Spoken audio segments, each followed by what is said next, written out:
Halo semuanya, welcome back to my YouTube channel. Kali ini kita mau bahas soal SKB ya. Ini SKB CPNS yang Kemendikbud, dan ini khusus untuk jabatan yang analis laboratorium pendidikannya, atau yang sering disingkat sekarang yaitu PLP ya, Peranata Laboratorium Pendidikan. Untuk soal-soal kali ini sesuai dengan kisi-kisi ya, kisi-kisi yang udah kita bahas di video sebelumnya. Jadi teman cek aja nih videonya apa, kisi-kisinya apa aja gitu. Kita mulai untuk soal yang pertama. Jabatan fungsional Peranata Laboratorium Pendidikan itu diatur dalam peraturan A. Permenpan RB nomor 13 tahun 2019, B. Permenpan RB nomor 7 tahun 2019, C. Permenpan RB nomor 42 tahun 2018, D. Permen nomor 5 tahun 2002, E. Undang-Undang nomor 12 tahun 2012. Kalau teman-teman ingin mau jawab dulu, bisa di-pause dulu. Sekarang kita buat pembahasannya ya. Untuk pembahasannya nih. Jadi kalau untuk yang A, yang Permenpan nomor 13 tahun 2019 itu untuk pengusulan, penetapan dan pembinaan jabatan fungsional PNS. Sedangkan yang bagian B-nya yaitu Permenpan RB nomor 7 tahun 2019 itu tentang jabatan fungsional Peranata Laboratorium Pendidikan.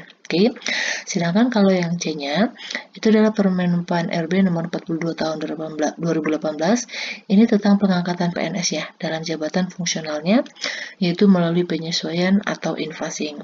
Sedangkan yang D-nya ini yang Permen nomor 5 tahun 2002 ini membahas tentang akreditasi prodi dan perguruan tinggi. Sedangkan yang Undang-Undang nomor 12 tahun 2012 ini tentang pendidikan tinggi. Jadi jawabnya adalah yang B. Ya, lanjut lagi untuk soal yang kedua. Jabatan fungsional Peranata Laboratorium Pendidikan merupakan jabatan fungsional yang terdiri atas yang A. Terampil dan mahir, B. Terampil dan penyelia, C. Keterampilan dan keahlian, D. Penyelia dan ahli muda, E. Ahli muda dan ahli media. Jadi kita lihat bahasanya ya, pembahasannya. Jadi ini semua soal yang saya ambil ya untuk pembahasan ini, itu semuanya dari Permenpan RB nomor 7 tahun 2019 tadi ya.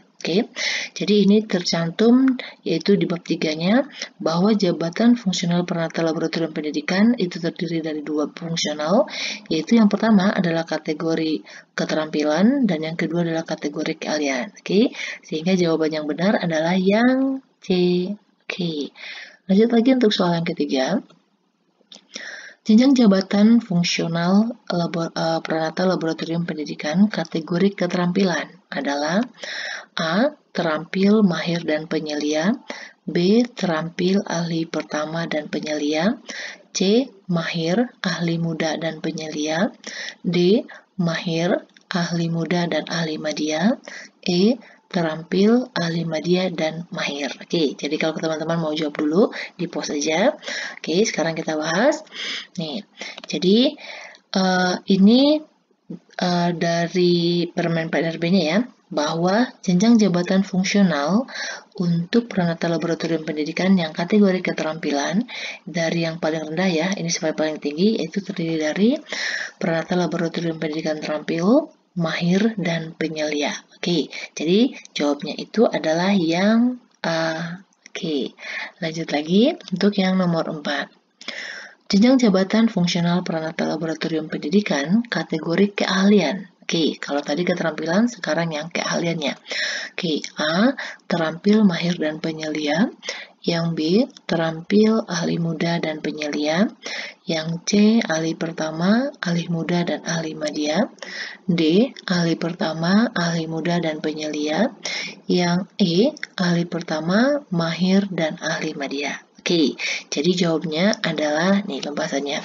Jadi berdasarkan Permenpan RB-nya ya, jenjang jabatan fungsional Peranata Laboratorium untuk kategori keahlian itu dibagi menjadi 3 ya, dari yang paling rendah sampai yang paling tinggi, yaitu yang paling rendahnya Peranata Laboratorium Pendidikan ahli pertama, setelah itu ahli muda, baru alih media. Oke, berarti jawaban yang tepat adalah yang C. Oke, lanjut lagi untuk soal yang kelima. Penetapan jenjang jabatan fungsional Pranata Laboratorium Pendidikan itu ditetapkan berdasarkan A. Pengalaman kerja, B. Jumlah angka kredit, C. Tunjangannya, D. Usulan pimpinan, E. Pendidikan. Oke, jadi jawabannya di sini ini dia. Jadi, penetapan jenjang jabatan fungsional Pranata Laboratorium Pendidikan ditetapkan berdasarkan jumlah angka kredit yang dimiliki setelah ditetapkan oleh pejabat yang berwenang. Oke, jadi penetapan jenjang jabatannya itu berdasarkan jumlah angka kreditnya, ya. Jadi jawabannya itu adalah yang B. Oke, lanjut lagi untuk soal yang keenam. Di bawah ini yang bukan, oke, hati-hati ya, ini ditanya yang bukan, merupakan tugas jabatan fungsional Pranata Laboratorium Pendidikan adalah A. Melaksanakan pengoperasian peralatan dan penggunaan bahan, B. Melaksanakan pemeliharaan atau perawatan peralatan dan bahan, yang C. Melaksanakan pengevaluasian sistem kerja, D. Melaksanakan pengevaluasian nilai kerja mahasiswa, E. Melaksanakan pengembangan kegiatan laboratorium. Oke, kalau mau dijawab dulu, di-pause dulu ya. Oke, kita masuk ke pembahasannya. Nih. Jadi, tugas jabatan fungsional Pranata Laboratorium Pendidikan yaitu, jadi teman-teman harus ingat ya, tugasnya itu adalah ini. Melaksanakan kegiatan pengolahan laboratorium yang meliputi perencanaan, pengorganisasian peralatan dan penggunaan bahan, pemeliharaan atau perawatan peralatan dan bahan, pengevaluasian sistem kerja, dan pengembangan kegiatan laboratorium. Oke, jadi yang tidak ada itu adalah yang jawabannya yang D. Oke, karena pengevaluasian nilai kerja mahasiswa itu bukan tanggung jawab dari seorang PLP ya. Oke, lanjut lagi nomor 7. Salah satu unsur utama jabatan Pranata Laboratorium adalah pengembangan profesi yang dapat dinilai angka kreditnya sebagai berikut. Oke, kecuali yang mana nih? A. Pembuatan karya ilmiah di bidang pengelolaan laboratorium. B. Penerjemahan buku dan pustaka lainnya di bidang pengelolaan laboratorium. C. Pemberian bimbingan di bidang pengelolaan laboratorium. D. Penemuan teknologi tepat guna di bidang pengelolaan laboratorium. E. Perolehan sertifikat profesi. Oke, yang ditanya itu yang kecuali ya, ini pada pengembangan profesinya. Oke, jadi jawabannya nih, kita lihat dulu pembahasannya. Jadi kalau untuk pengembangan profesi itu meliputi yang pertama, pembuatan karya tulis atau karya ilmiah di bidang pengelolaan laboratorium. Yang kedua, penerjemahan buku dan pustaka lainnya di bidang pengelolaan laboratorium. Yang ketiga, penyusunan buku pedoman atau ketentuan pelaksanaan teknis di bidang pengelolaan laboratorium. Yang keempat, penemuan teknologi tepat guna di bidang pengelolaan laboratorium. Dan yang kelima adalah perolehan sertifikat profesi. Oke, jadi jawabannya yang benar adalah yang C. Oke, jadi pemberian bimbingan di bidang pengelolaan laboratorium, kalau pemberian bimbingannya itu bukan tugas seorang Pranata Laboratorium. Oke, apalagi yang dapat dinilai angka kreditnya. Untuk selanjutnya soal yang ke-8, berikut ini unsur penunjang jabatan Pranata Laboratorium yang dapat dinilai angka kreditnya adalah kecuali. Oke, nih. A. Pengajar atau pelatih pada diklat fungsional atau teknis di bidang pengelolaan laboratorium ya. Yang B. Peran serta dalam seminar atau lokakarya di bidang pengelolaan laboratorium. C. Keanggotaan dalam organisasi profesi jabatan fungsional Pranata Laboratorium. Yang D. Perolehan penghargaan atau tanda jasa. Yang E. Penerjemahan buku dan pustaka lainnya di bidang pengelolaan laboratorium. Oke, jawabannya yang tepat yang mana? Nah, ini dia. Oke, kita lihat dulu pembahasannya. Jadi unsur penunjang, oke, ini untuk laboratorium ya, yang dinilai angka kreditnya yang pertama, yaitu pengajar atau pelatih pada diklat fungsional. Oke, yang kedua, pemberian bimbingan di bidang pengelolaan laboratorium. Yang C, peran serta dalam seminar atau lokakarya di bidang pengelolaan laboratorium. Yang C-nya keanggotaan dalam organisasi profesi jabatan. 5. Keanggotaan dalam tim penilai kinerja. 6. Perolehan penghargaan. Yang 7. Perolehan ijazah. Oke, jadi yang tidak benar itu jawabannya adalah yang kecualinya ya, adalah yang E. Oke, karena tadi penerjemahan buku itu bukan unsur penunjang, itu masih unsur utama. Oke, dalam pengembangan profesi. Oke, jadi harus hati-hati, harus bisa bedain yang mana unsur penunjang dan yang mana unsur utamanya. Oke, lanjut lagi untuk soal nomor 9. Perhatikan pernyataan berikut. Yang pertama, menyusun program tahunan pengelolaan laboratorium sebagai ketua. Yang kedua, merencanakan program inovatif pengelolaan laboratorium. Yang ketiga, merencanakan subprogram inovatif laboratorium pengelolaan laboratorium. 4. Merencanakan program pemeliharaan atau perawatan dan penyimpanan peralatan kategori yang ketiga. Oke, nih pertanyaannya. Pernyataan di atas merupakan uraian tugas jabatan fungsional yang mana? A. Pranata Laboratorium Pendidikan Ahli Pertama. B. Pranata Laboratorium Pendidikan Ahli Muda. C. Pranata Laboratorium Pendidikan Ahli Madya. D. Pranata Laboratorium Pendidikan Mahir. E. Pranata Laboratorium Pendidikan Penyelia. Oke, ini yang mana nih jawabnya? Oke, bisa di-post dulu ya kalau misalnya teman-teman semuanya ingin jawab dulu. Oke, kita masuk ke pembahasannya. Nih, jadi ini merupakan uraian tugas dari seorang Pranata Laboratorium Pendidikan Ahli Madya. Oke, jadi yang sebagai ketua dalam menyusun program tahunan pengelolaan itu adalah yang ahli madya. Oke, terus yang merencanakan program inovatif pengelolaan, merencanakan subprogram inovatif laboratorium, terus merencanakan program pemeliharaan atau peralatan dan penyimpangan peralatan kategori 3, dan juga merencanakan program pemeliharaan perawatan penyimpanan bahan khusus. Oke, nanti kita akan bahas untuk yang peralatan kategori 3 bahan khusus itu apa aja gitu ya. Oke, lanjut lagi untuk soal jadi jawabnya ini adalah yang C ya. Oke, jadi ini untuk ahli madya. Oke, lanjut lagi untuk soal yang ke-10. Perhatikan pernyataan berikut ini. Oke, yang pertama, dokumentasi rekapitulasi kebutuhan alat dan bahan program tahunan pengembangan laboratorium. Yang kedua, dokumen SOP penggunaan bahan umum pada kegiatan penelitian. Yang ketiga, dokumen SOP penggunaan bahan umum pada kegiatan pengabdian kepada masyarakat. Yang 4, laporan penyiapan peralatan kategori 3 pada kegiatan pendidikan. Oke, pertanyaannya. Pernyataan di atas merupakan uraian tugas jabatan fungsional. A. Pranata Laboratorium Pendidikan Ahli Pertama. B. Pranata Laboratorium Pendidikan Ahli Muda. C. Pranata Laboratorium Pendidikan Ahli Madya.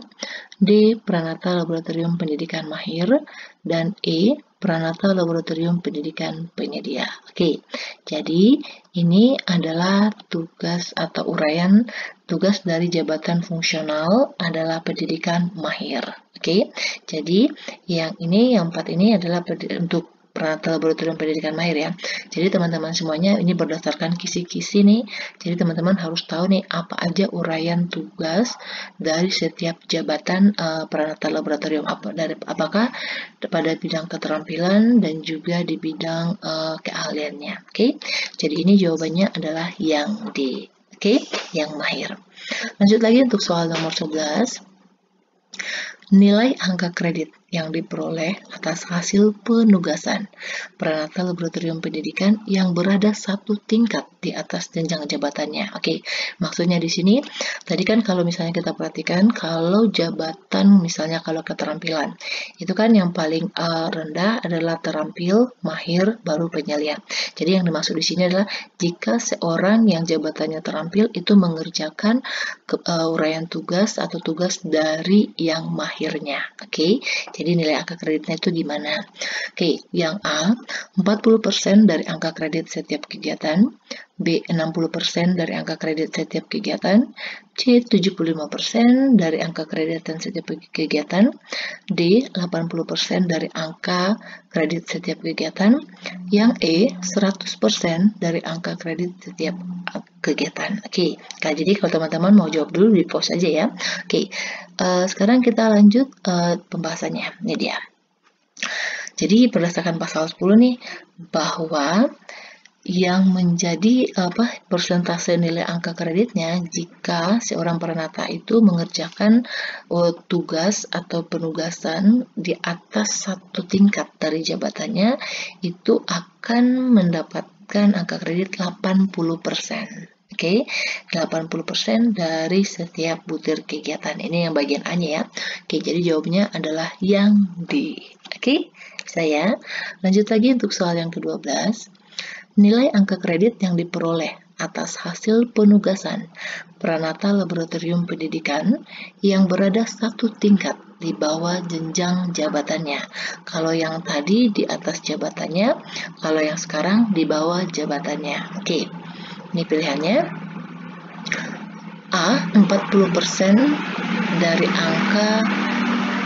Oke, maaf ya, mobil lewat nih dari depan rumah.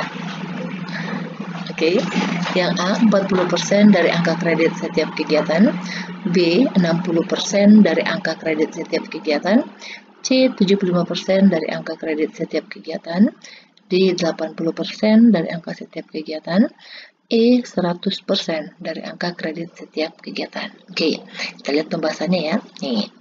Jadi ini bagian B-nya ya. Jadi peranata laboratorium pendidikan yang melaksanakan tugas peranata laboratorium pendidikan yang berada satu tingkat di bawah jenjang jabatannya, angka kredit yang diperoleh ditetapkan 100%. Oke, dari angka kredit setiap butir kegiatan. Berarti ini jawabannya itu adalah yang E. Oke, lanjut lagi untuk soal yang ke-13. Pengangkatan PNS ke dalam jabatan fungsional peranata laboratorium pendidikan dilakukan pengangkatan kecuali. Maksudnya pengangkatannya dengan cara bagaimana? A. Pertama, B. Tingkat pendidikan, C. Perpindahan dari jabatan lain, E. Promosi. Oke, jadi ini kita lihat pembahasannya ya nih. Jadi menurut pasal 12, pengangkatan PNS ke dalam jabatan fungsional peranata laboratorium pendidikan itu dilakukan melalui pengangkatan. Yang pertama adalah pengangkatan pertama, yang kedua pengangkatan itu berdasarkan perpindahan dari jabatan lain, yang ketiga adalah berdasarkan promosi. Kalau dulu masih ada yang namanya invasing atau penyesuaian, sekarang ada lagi. Oke, jadi jawaban yang tepat itu adalah yang B. Oke, jadi tingkat pendidikan enggak. Oke, lanjut lagi untuk soal nomor 14.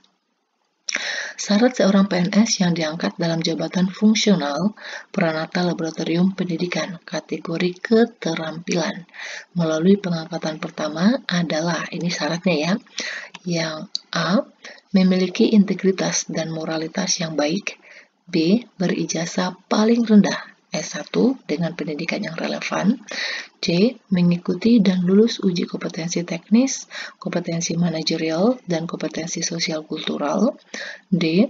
Nilai prestasi kerja paling rendah bernilai baik dalam 1 tahun terakhir, E. Sehat jasmani dan rohani. Oke, kalau teman-teman mau jawab dulu di pause dulu ya. Oke, jadi kita lihat pembahasannya, ini dia. Jadi menurut pasal 13 ini, PNS yang diangkat dalam jabatan fungsional peranata laboratorium pendidikan untuk kategori keterampilan, oke, melalui pengangkatan pertama sebagaimana menurut pasal 12 yang sebelumnya ya, syaratnya pertama berstatus PNS, yang kedua memiliki integritas dan moralitas yang baik, yang C sehat jasmani dan rohani, yang D berijazah paling rendah D3, oke, bukan S1. Berarti jawabannya itu adalah yang B. Oke, jadi yang kalau ijazahnya itu paling rendah S1 itu untuk peranata laboratorium kategori keahlian. Oke, jadi kalau keterampilan itu dari D3 atau yang setara, sedangkan untuk yang keahlian itu dari S1. Oke, lanjut lagi untuk soal nomor 15.